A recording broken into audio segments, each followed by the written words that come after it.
Oh, ¿cómo están? Bienvenidos al Instituto Moody de Ciencia. ¿Están interesados en el futuro? La mayoría lo está. Pero dirán, ¿en un laboratorio científico una bola de cristal? Está un poco fuera de lugar, ¿no es así?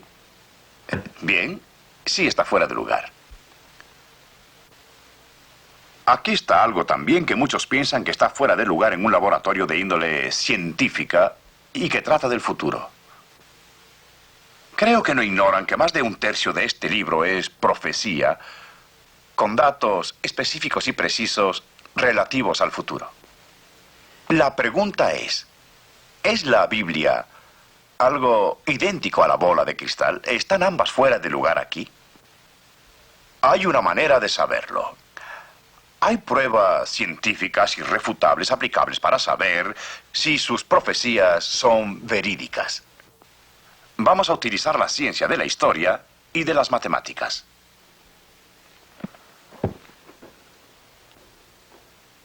Por vía de preparación, pasé varios meses viajando por los muchos lugares que son de importancia en las profecías bíblicas. El trayecto no fue nada fácil, pues había que atravesar extensas regiones del Medio Oriente en donde los disturbios imperan. De las frías aguas del Mediterráneo y a través de las candentes arenas del desierto de Arabia a las remotas tierras del legendario Irak. Pero de todos los lugares que visité, el de mayor importancia para las profecías bíblicas es la antigua ciudad de Jerusalén.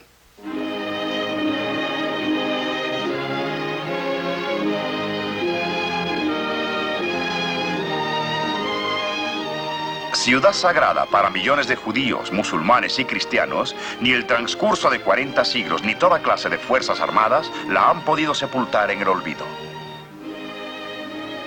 A pesar de su larga y trágica historia, Jerusalén se yergue como escenario clave y protagonista de la profecía bíblica.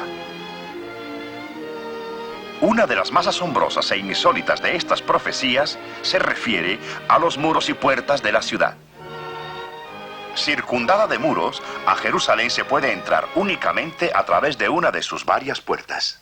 Entre estas están la del Muladar, la de Sión, la de Jaffa, la Nueva, la de Damasco, la de Herodes, la de San Esteban y aquí la Puerta Dorada. En tiempos bíblicos, por la Dorada se llegaba directamente al Templo de Salomón, la más importante entrada a la ciudad. Por eso no es nada sorprendente encontrar su nombre entre las profecías bíblicas. En Ezequiel, en el capítulo 44, dice en el primer versículo: me hizo volver hacia la puerta exterior del santuario, la cual mira hacia el oriente, y estaba cerrada. Y me dijo Jehová: esta puerta estará cerrada, no se abrirá ni entrará por ella hombre, porque Jehová, el Dios de Israel, entró por ella. Estará, por tanto, cerrada. Durante largos 600 años, la profecía permaneció sin cumplirse, cuando de pronto, en la primavera del año 30, nuestro Señor Jesucristo, el Rey de Israel, entró por ella. Y así se cumplió la primera parte de la profecía, pero la segunda parte parecía realmente increíble. Acuérdense que la Puerta Dorada, más tarde, cuando Jerusalén fue conquistada por los árabes y el Templo de Salomón fue destruido, en ese entonces se entraba por ahí directamente al patio frente al Domo de la Roca o Mezquita de Omar. Desde que se terminó su construcción, ha atraído a millares de piadosos musulmanes de todas partes del mundo que vienen aquí a adorar a Alá, a ofrecer sus plegarias a Alá, bajo la sombra de este majestuoso santuario. Como por la Puerta Dorada se podía entrar más fácilmente a la mezquita, era lógico que esta entrada se conservara abierta. No había razón para que los musulmanes cerraran la entrada. En el siglo XVI, el sultán Solimán decidió reconstruir los muros de la ciudad de Jerusalén y, como era natural, la Puerta Dorada. Y cuando terminó de reconstruir la entrada, pasó algo asombrosamente increíble. Inmediatamente después de restaurar la puerta, ordenó su clausura con bloques de piedra. Reparar la entrada y luego cerrarla parece imposible, y sin embargo pasó. Una cosa es cierta. Las demás entradas de Jerusalén han permanecido abiertas. La puerta de Herodes, la de San Esteban, la de Damasco, y aún la diminuta del Muladar. Pero la puerta dorada, la más importante de todas, cumple al pie de la letra las palabras de una profecía hecha 25 siglos antes. Esta puerta no se abrirá, porque Jehová, Dios de Israel, entró por ella. Estará por tanto cerrada. Esta es solo una profecía de la Biblia. Hay, por supuesto, cientos de otras igualmente asombrosas. Por ejemplo, a unos 160 kilómetros al sur de la ciudad de Jerusalén está la ciudad de Petra, una de las más extrañas ciudades del mundo. En tiempos bíblicos se le conocía por el nombre de Sela, y a toda la región como Monte Seir. Los caminos que van hacia Petra no son amplios. Por estrecho desfiladero, una sinuosa senda atraviesa la tortuosa garganta del Sec, cuyas paredes rocosas se yerguen abruptas a cientos de metros hacia el cielo. Por casi 2 kilómetros, el Sec es un mundo fantasmagórico de tenebrosas sombras y absoluto silencio. Y de pronto, surge un gigantesco templo, no de madera ni piedras, sino esculpido en la rojiza vertiente rocosa. El legendario Casnet Firan. Y eso no es todo.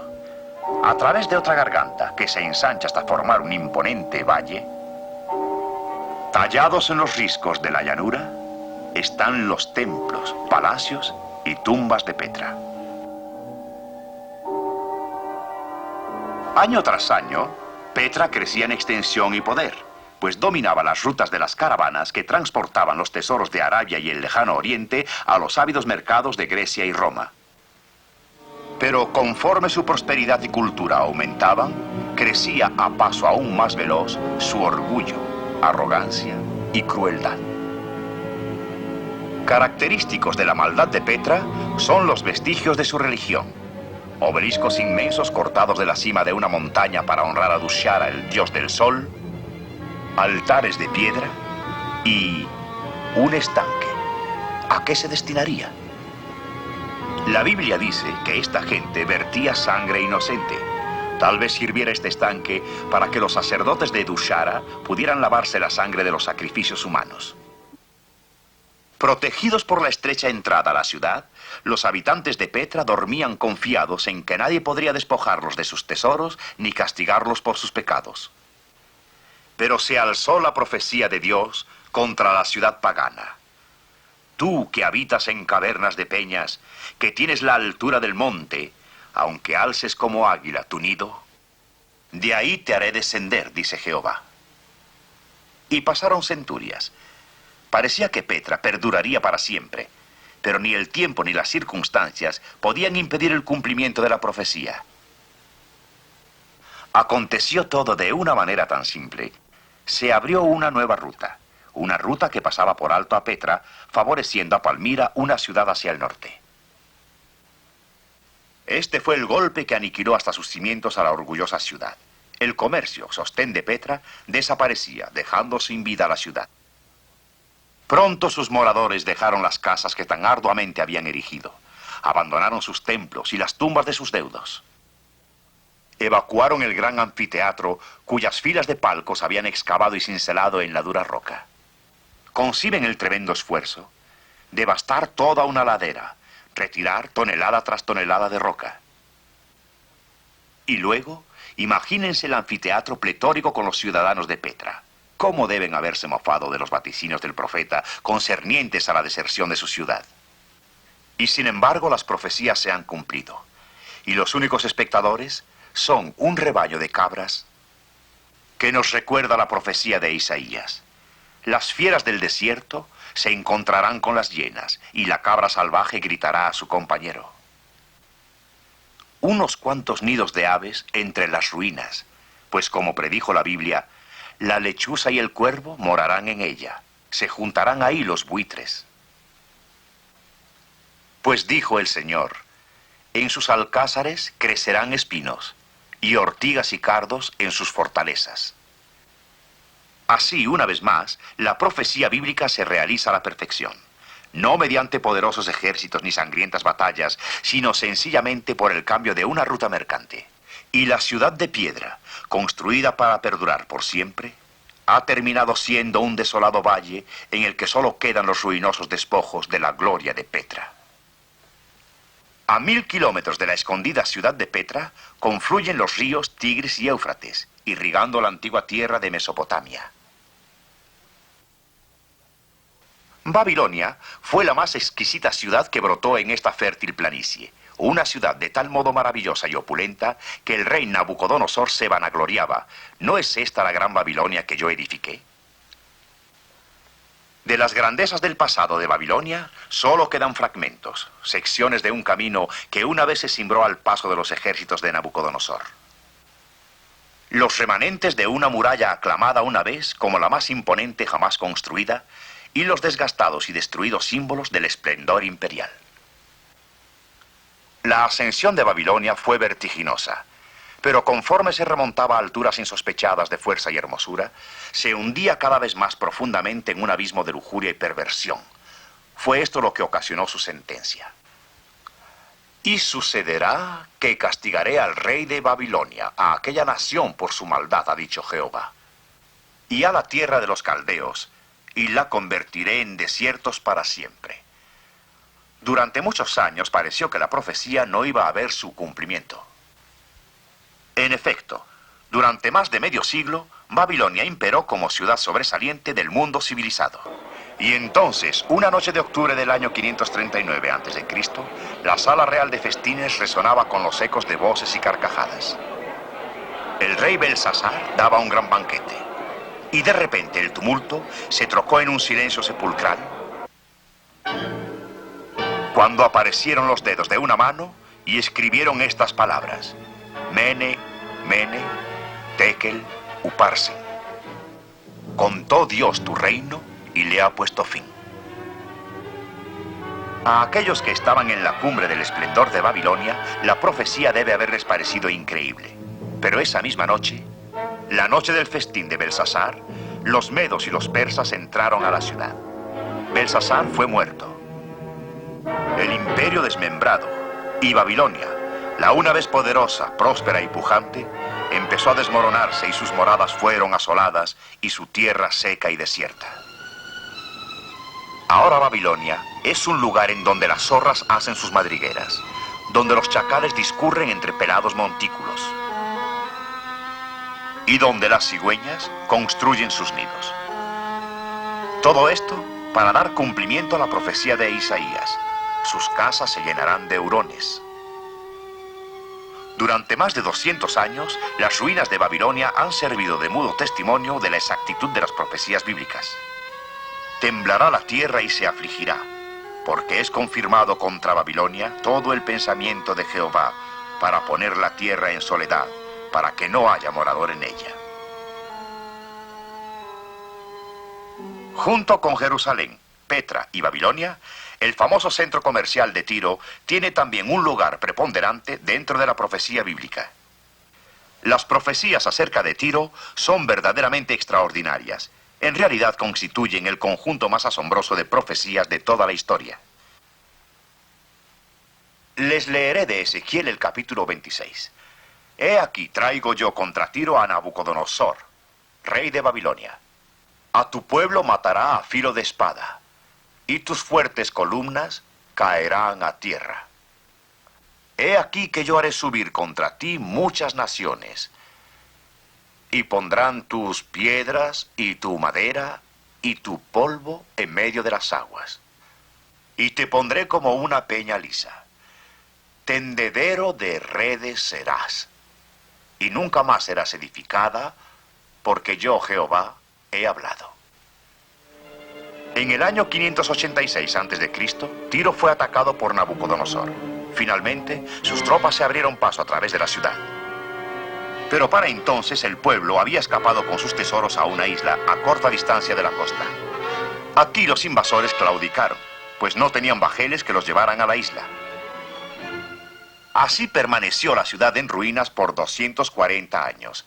El pueblo siguió viviendo en la isla junto con sus tesoros. Y finalmente, en el año 333 a.C., Alejandro el Grande marchó con sus tropas contra la ciudad de Tiro y, por supuesto, encontró a la ciudad destruida. Pero no logró atacar la isla, ya que el pueblo que había sido prevenido colocó una fuerte red bajo el agua tan ingeniosamente diseñada que el ascenso y descenso de la marea no pudiera atascarlos con la arena. Le bastó a Alejandro una mirada a estas burdas barreras para saber que si atacaba por el mar, su flota sería despedazada. Los habitantes de la isla respiraron un tanto aliviados. Parecía que el enemigo se había desanimado. No obstante, Alejandro no se desalentaba con tanta facilidad y concibió un muy espectacular plan de batalla, uno que no ha tenido paralelo en la historia. Decidió abrir un camino de la tierra firme hasta la isla y marchar con sus tropas a través del mar por esa ruta a capturar la isla. Pero ¿de dónde iba a obtener el material que le era necesario? La respuesta era obvia. Lo proporcionaría Tiro, la antigua ciudad. Y puso a sus hombres a la obra. Y trozo tras trozo, piedra sobre piedra y madera tras palo, toda la ciudad fue arrojada al agua literalmente. Y como no fuera suficiente, dio orden de recoger el polvo y arrojarlo al agua para completar el terraplén. Y así, exactamente como se predijo, dejaron a Tiro tan llano y desolado como una peña lisa. Hoy, la acumulación de arena por el paso del tiempo ha cubierto la ruta de Alejandro. El cumplimiento de la profecía ha transformado por completo la geografía del Líbano.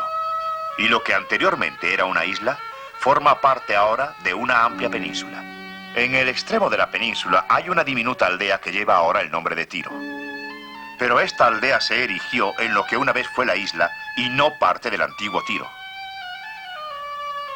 Actualmente, en el lugar en que se levantó Tiro, humildes pescadores vienen a practicar su oficio. La grande y poderosa ciudad del pasado ha desaparecido.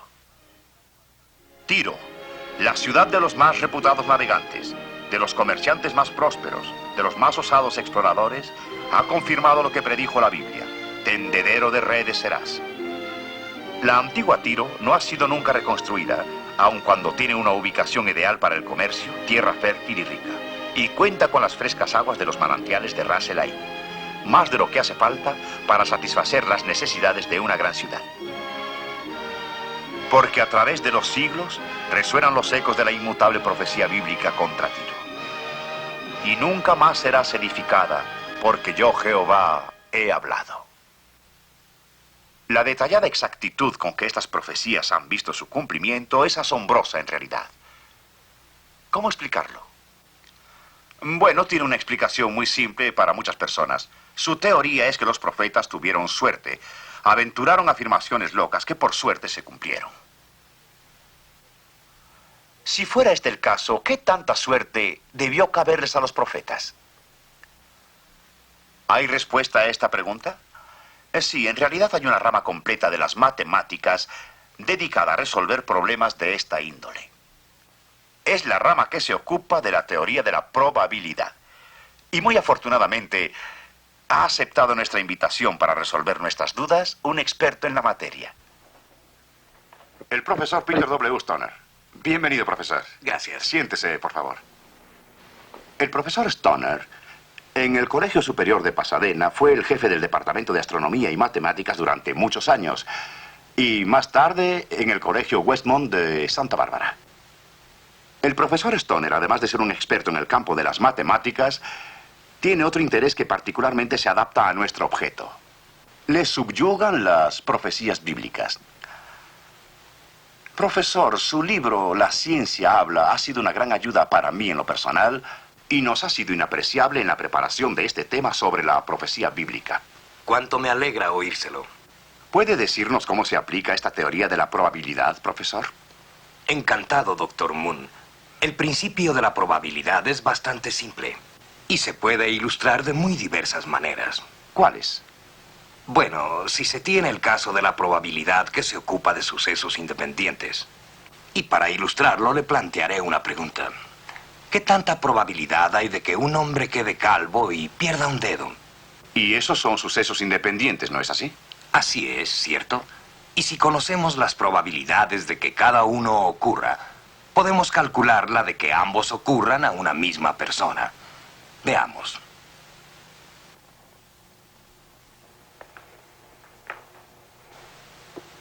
Supongamos que un hombre de cada 10 tiende a la calvicie. Y que de cada 100 hombres puede uno, eventualmente, perder un dedo. ¿Cuál es la probabilidad, entonces, de que un mismo hombre se vuelva calvo y pierda un dedo? Pues el producto de ambos. O sea, 1/10 por 1/100 igual a 1 entre 1000.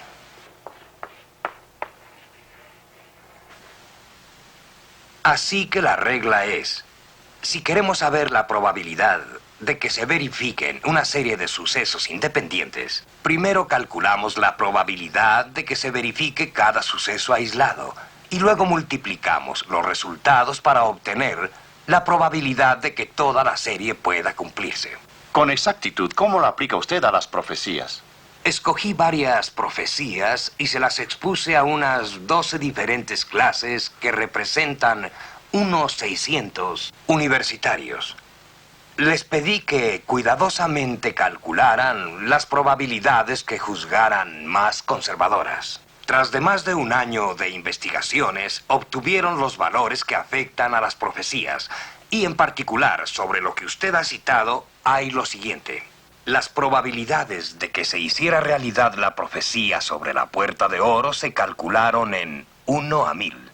Para llegar a esta cifra, los estudiantes determinaron cuántas puertas de todas las antiguas ciudades amuralladas habían sido clausuradas. A la profecía relativa a ser conquistado el monte Seir y su capital Petra, se le dio un valor de 1 a 10. La probabilidad de que de ahí en adelante permaneciera despoblada se evaluó en 1 a 50, y a la de que nunca volviera a ser habitada, 1 a 100. Con respecto a Babilonia, la probabilidad de que fuera destruida se estimó en 1 a 10. La de que nunca volviera a ser habitada en 1 a 100. El riesgo de que Tiro fuera destruido por Nabucodonosor se aceptó que fuera 1 a 2. El de que otras naciones participaran en su destrucción como 1 a 5. La posibilidad de que sus piedras, maderas y polvo se arrojaran al mar se consideró en 1 a 10. A la de que fuera convertida en un lugar como una peña lisa, de 1 a 2000. Que más tarde se volviera un tendedero de redes se le adjudicó 1 en 10. La de que nunca fuera reconstruido como de 1 en 20. En el paso siguiente, usted calculará la probabilidad de que todas las profecías se vuelvan realidad, ¿no es eso? Exacto, pero es evidente que estas cifras no son ni con mucho exactas, sino una tosca aproximación. Existen problemas asociados con la selección de la profecía y la posible interdependencia entre los sucesos. Pero para darnos una idea de lo que implica la realización de una profecía, multipliquemos todos estos quebrados y obtendremos la tremenda cifra de 1 en 2 trillones. Por supuesto, es tan pequeña la probabilidad que es imposible para la mente humana el poder concebirla. Trataremos de entenderlo. Supongamos que tuviera 1 trillón de monedas de a dólar. Que marcara una de esas monedas de a dólar, que la introdujera y agitara en el montón, y llevara ese trillón de monedas de a dólar para el estado de Texas. Texas tiene un área de más de 500,000 de kilómetros cuadrados. Podríamos esparcir las monedas de a dólar en toda la superficie de Texas. Cubrirían todo el estado de Texas con una profundidad de 10,5 metros. Pongámosle venda a un hombre y enviémoslo a buscar esa moneda. Viajaría a través de Texas cuanto quisiera y cavaría tan profundamente como deseara, pero lograría al final volver con la moneda y decir: aquí está. ¿Qué oportunidad tendría? pues la misma más o menos que la de las profecías de volverse realidad, suponiendo que hubieran sido escritas por un humano. Pero las profecías se han realizado hasta el mínimo detalle. Gracias, profesor Stoner, por su magnífica ayuda. La exactitud de las profecías bíblicas es maravillosa. Que yo sepa, no ha ocurrido jamás que una profecía bíblica no se haya cumplido. Y para mí, en lo particular, es una prueba contundente que evidencia el origen divino que tiene este libro. Pero las profecías de la Biblia no conciernen a ciudades, naciones y pueblos tan solo. Aunque hay mucho más sobre las naciones y los pueblos, ya que este libro está más al día en información que un periódico que aparezca mañana. Pero aún más importantes son las profecías que este libro encierra tocante a su futuro y al mío. ¿Dónde están? Del principio al final de la Biblia, por todas partes están. Aunque no voy a pretender interpretarlas para ustedes ni tampoco a leérselas. Ahora les propongo buscarlas. El Evangelio de San Juan es un buen lugar para la búsqueda inicial porque nos dice muchísimo sobre dónde vamos a pasar la eternidad y por qué. En el primer capítulo, por ejemplo, dice lo siguiente: mas a todos los que le recibieron, a los que creen en su nombre, les dio potestad de ser hechos hijos de Dios. Y luego en el tercer capítulo, versículo 36, el que cree en el Hijo tiene vida eterna. Pero el que desobedece al Hijo no verá la vida, sino que la ira de Dios está sobre él. Y así a través del libro, página tras página, hasta que llegamos al capítulo 20. En el versículo 31 leemos: pero estas se han escrito para que creáis que Jesús es el Cristo, el Hijo de Dios, y para que creyendo tengáis vida en su nombre. Sí, este es el libro más importante del mundo. Nos dice no únicamente de dónde venimos, sino el por qué nos encontramos aquí. ¿Qué estamos haciendo y para dónde vamos? Voy a sugerirles que este libro se convierta en su principal estudio en estos importantes días.